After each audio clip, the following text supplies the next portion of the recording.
Si Oo. Attorney Franklin Quijano po ang chairperson ng National Commission on Senior Citizens. Atin pong kausapin this morning. Attorney, good morning po.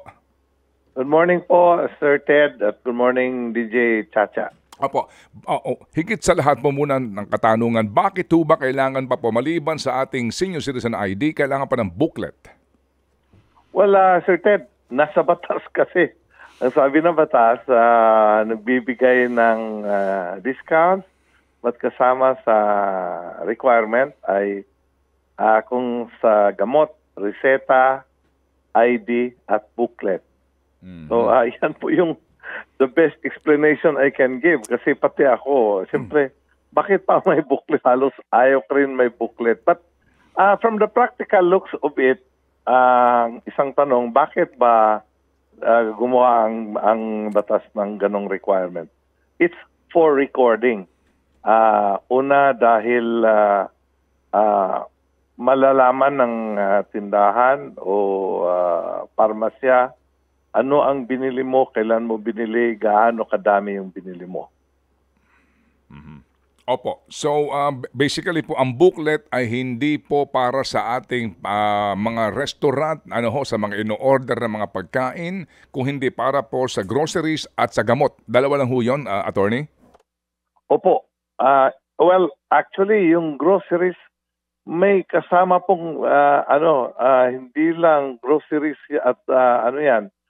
May construction supplies pa rin yan, Sir Ted. Pati construction supplies, ha?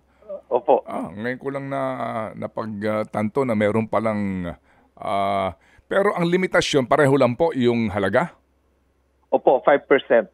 5% na diskwento? Opo. Opo. At magkano sa bawat buwan ang alokasyon? Yung pong threshold ng groceries ay 5% ng 1,300 per week. So that's going to be 5,200. Okay, sige. Sa gamot din po naman, wala naman pong threshold, di ba? Wala po. Walang threshold ng gamot. May 20%. As long as you have your prescription sa prescriptive drug. Pero may confusion ito, Sir Ted, ha? Kasi yung OTC, over the counter, hindi according to FDA, hindi kailangan ng prescription. Okay. So ang importanteng bagay lamang dito is gustong bilhin ng isang senior citizen ang over the counter, ang food supplements, may 20% discount, still kailangan lang ng booklet. Okay, sige. So medyo, alam nyo, nakakalito at ang iba nga nagiging komplikado para sa ilang pong mga simple lamang din ang kaisipan. Kaya hindi na ho nag-avail niyan itong mga grocery na ito, itong mga binabanggit nyo, construction materials na iyan. Basically po, para lamang sa pagkain, at maging dito po sa gamot. Sa gamot po, hindi mo na kinakailangan ng booklet kapag ito ay over-the-counter drugs at supplement. Basta importante lang meron ka reseta? Actually, yung reseta, hindi kailangan sa over-the-counter at saka food supplement. Ang kinakailangan may reseta doon sa mga prescription drugs, including antibiotic, etc. Okay. Opo. Sige, so ang booklet lamang para doon sa mga may reseta? Opo. Okay, yun ang klaro. Hindi.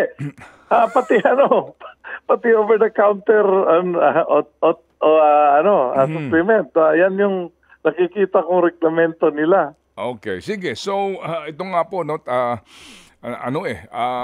may mga panukala na tanggalin na itong requirement ng booklet. Pero sabi ho ninyo, kung yan po'y batas, kinakailangan ng amyenda ho sa batas? Ay, tama po kayo, Sir Ted.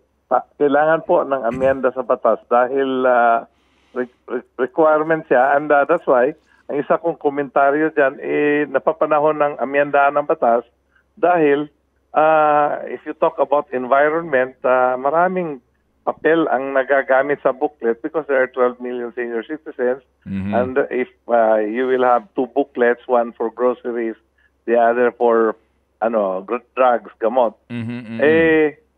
maraming papel ang kailangan, maraming kahoy na kailangan putulin dahil kailangan ng papel. So from that logic, ang nakikita ko, dapat wala nang booklet. But if the spirit of the law and the logic is kailangan may recording, kailangan may substitute policy. Okay, sige. So, meantime po na ito ho pinag-uusapan ngayon, ano kaya ang pwede hong substitute dito? Nakatanggap-tanggap naman sa mga kumukontra nito. Gaya po ng ilang pang mga supermarket and ilang pang mga nasa retail business ang kumukontra. Paano po kaya? Well, ang isang nakikita ko is, as far as reseta is concerned, hindi kailangan ang booklet dahil doon sa reseta po, Sir Ted, andun yung number of units Yes. ng Gamot. ng medicine ng gamot na bibilhin mo. So yung maximum limit makikita mo naman sa reseta. Bakit mo pa hahanapin yung booklet na sa reseta mismo, kunyari twice a day, ganito ang dami ng gamot. At kung binili mo yan sa isang pharmacy, may annotation naman ang pharmacy kung magkano o ilan at magkano ang nabili. So hindi kailangan ng booklet from that point of view. But yung komentaryo, hindi lang komentaryo, may nangyari na mga events na pag sumobra ang binili ni senior citizen for whatever reason, no?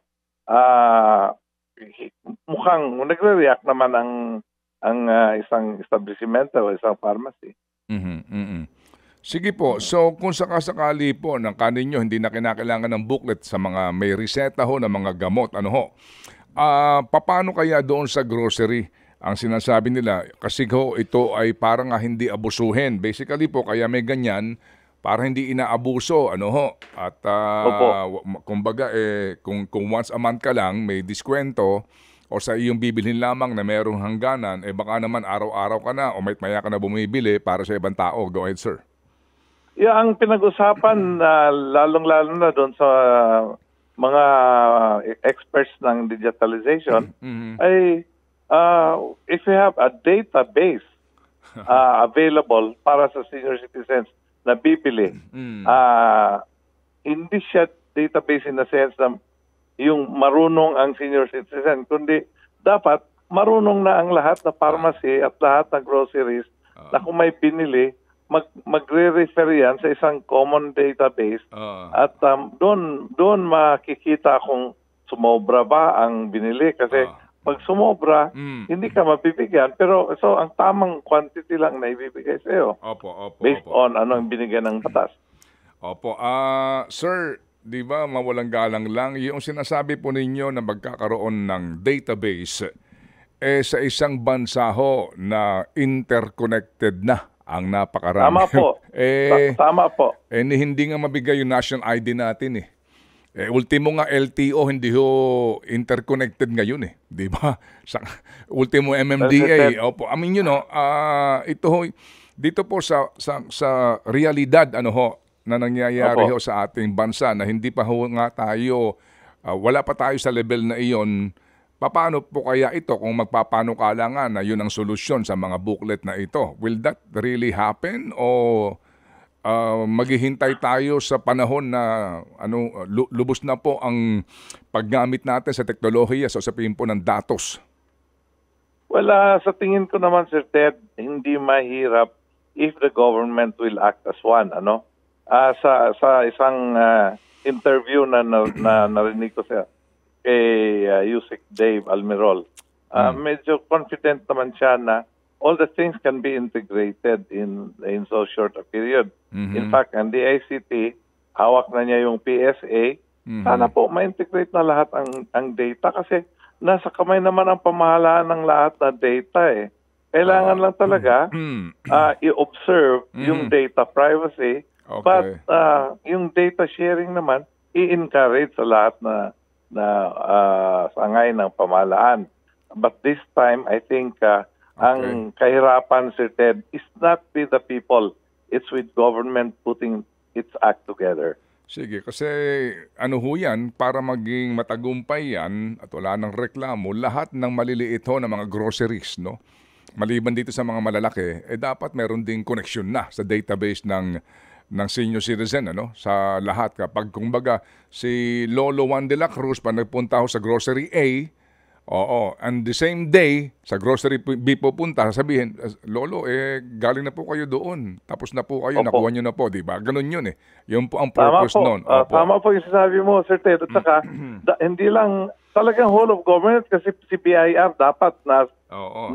kasama na rin, di ba? Opo. Oo. Sige, so yan pong ideal setup. So ano ho, moving forward rito, paano mangyayari ito? Ito ba'y posible talagang mangyari na hindi na kailangan ng mga booklets para po sa purchase na ito o ito ho lamang pangarap?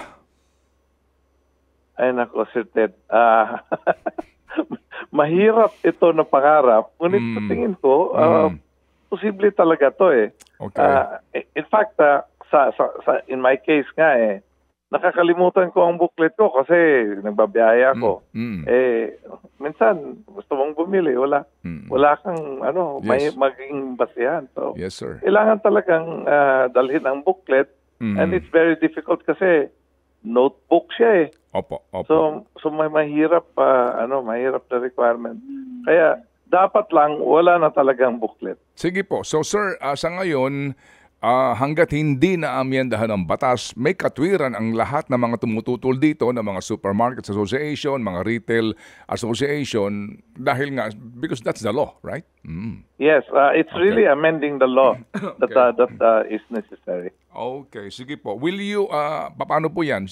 Sa inyo pong panig, anong gagawin po dito ng komisyon para ho may mag-champion dito sa Kongreso? Actually, narinig ko na may mga congressmen na nag-champion dito. It really is a matter of time already na papasa ito, dadaan na naman sa Senado at papasa na naman sa Senado. So, yan po yung nakikita kong basic steps and I'm sure you're very familiar with this. Ang tanong na lang, Sir Ted, is paano natin mapadali ang batas? Opo. Yung nga lang, yung paano mo maipasaman ito kung hindi po nakalatag yung mga gagamitin dito na teknolohiya, hindi rin maipatutupad. That's the problem there. Tama po. Okay, sige. So, usapang matanda ito. Huwag ka na makisama, ha? Kasi sabi nga, mga bata, usapang matanda ito. Huwag ka makikisama sa usapan na matanda. Sige. Attorney Franklin, salamat po. Have a good day, sir. Thank you. Salamat po. Salamat, Thank you. Sir Ted. Si Attorney Franklin Quijano. Ted Filon at DJ Chacha. Ngayon, nasa Radyo 5, 92.3 News FM. Monday to Friday, 6 to 10 a.m.